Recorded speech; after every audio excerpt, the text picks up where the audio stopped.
Howdy folks, this is Frank and Dave back here again on YouTube. I like to post another card model build, and this is another build I've done recently in a scale of 133 by a company called Flymodel out of Poland. Before I show the aircraft to you, I'd like to talk about the kit and its history. First of all, we'll begin with the kit. I'll even tell you, this kit was a pain in the duff. I built a lot of fly model kits, but this is the worst fly model kit I've ever built. This here will snatch your head bald-headed by building this thing. I ran into some problems in the kit when I first built it.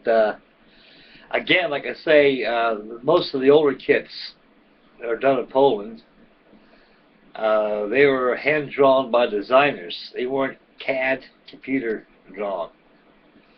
And there was a lot of fit issues with this kit.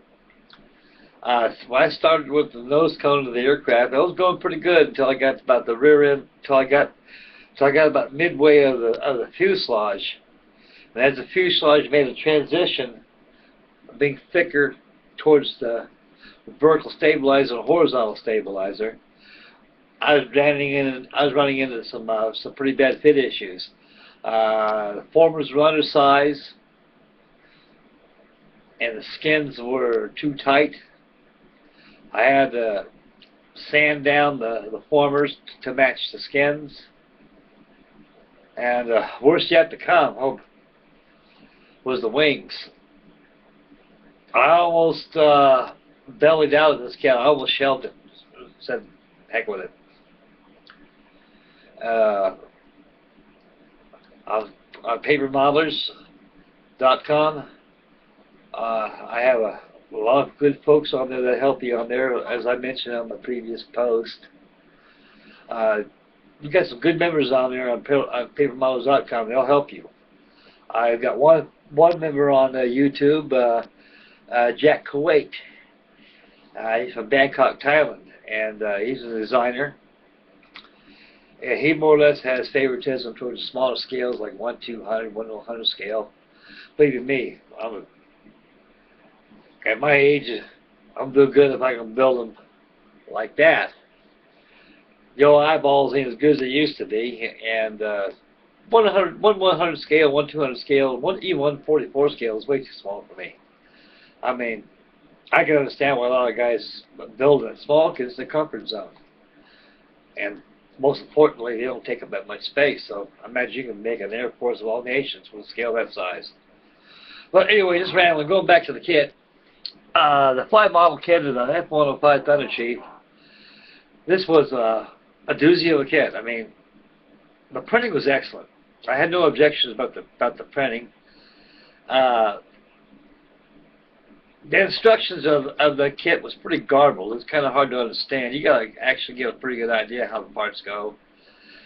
You got to study the sheets and see how they fold and how they are formed before it goes onto the model. But like I say, on this kit here, I ran a lot of problems. Well, like I say, everything was going pretty well smooth until I got the cockpit done. That's like going midway to the fuselage. Like I said, when I made the transition to the end of the fuselage, that's when I started running into trouble. And the solution to the problem is I had to make the formers fit the skins. And only had hopes that the skins would fit the former that made the transition. And once I got the fuselage completed, I was pretty satisfied with it. Left a lot of gaps, so I had to burnish them out real bad. I mean, I had to burnish, and keep burnishing it until actually the seams were completely disappeared. But I inked in the back of the seams with black Sharpie felt pencil to give it the effect of panel lines.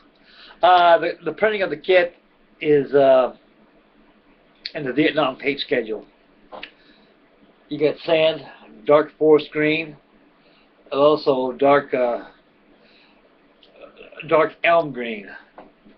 The other side looks like to me like a neutral gray or an off gray, but Vietnam they were white. Do you remember that? And a lot of the printings on the fly model kits lot of the coloring of the are really off.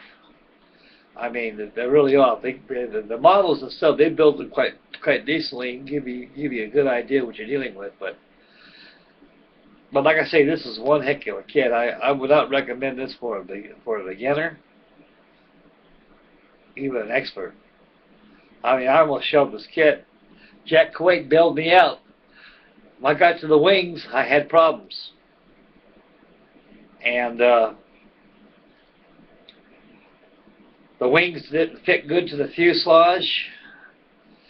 I started to shelve the kit, and Mr. Jack Kuwait printed me out two sets of wings on a scale of 133. Saved my bacon.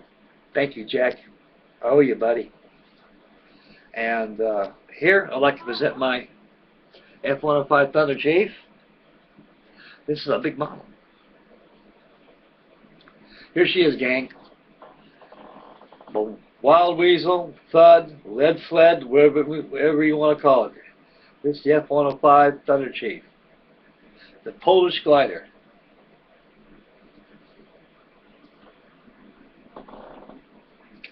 As you see, it's a big airplane. Very big airplane. Sizable. There's the afterburner back there. You got your vane fins back there, and the afterburner are in open position. And this aircraft is capable of landing on an aircraft carrier. It's even got an arrestor hook on the back of the fuselage. As you can see right here. As I was talking about the transition of the former, everything was going smooth all the way from the forward section of the jet till about here. That's when I started having problems not running to transition. It got wider. The formers had to be sanded down to make the skins. But once the fuselage was done, I was a happy camper. The wings, I ran into a problem with the wings. The wings wouldn't fit. They presented large gaps. I didn't like gaps. Didn't like the way the fit. So initially I just gave up on the kit and gave a formal apology to the members on papermodels.com, where I presented a build thread using this model here. When Jack bailed me out, he made me some wings. As you can see, here's the wings that he made for me. He printed me out a set of wings, took down the Kinkos, and blew them up to scale 133, put them on this aircraft. And the wings that he printed out for me fitted this model as if it was designed to fit on the fuselage. So it's a pretty hefty model. It's big, detailed. I like the color of it. When I was in Vietnam, I used to see these all the time. I used to drop napalm all the time. They're one heck of an airplane. They could take beatings. They're built like a B-17. They can really take the pounding. And they're very faithful airplanes too for the pilots. The South Vietnamese Air Force, they use them a lot too. And by 1968, the F105 Thunderchief was stricken from the Air Force. They no longer use them anymore. They had better airplanes out there, and they served their purpose. They did well. Well, gang, it looks like the hands of time is about ready to tell me to get off here, and I don't want to get cut off. So I'd like to thank everybody for viewing my YouTube presentations. As I said for the last one, I'm getting a little better. I'm getting less tongue-tied, and I'd like to thank everybody out there for tuning in, and I hope everybody had a wonderful 4th of July, and everybody's back to work, and nobody got thrown in the brig, and everything's fine. And I'd like to thank everybody one more time again to visit my YouTube presentations.